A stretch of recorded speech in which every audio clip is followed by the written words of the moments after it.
జైల్లో పెట్టారు ఏ కారణం లేకుండా. కానీ ఆ రోజు హైదరాబాద్ లో మీరు చూపించిన చొరవ నా జీవితంలో ఎప్పుడూ మర్చిపోలేను.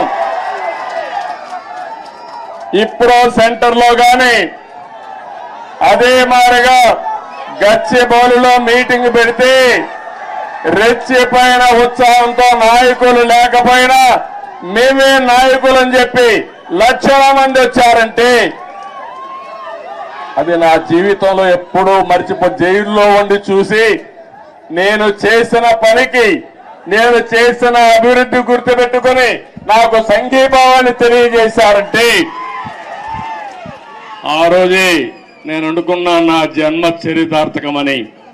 ఇక్కడే కాదు ప్రపంచం మొత్తం అన్ని 70-80 దేశాలు, ఆ దేశాల పేర్లు కూడా నాకు తెలియవు కానీ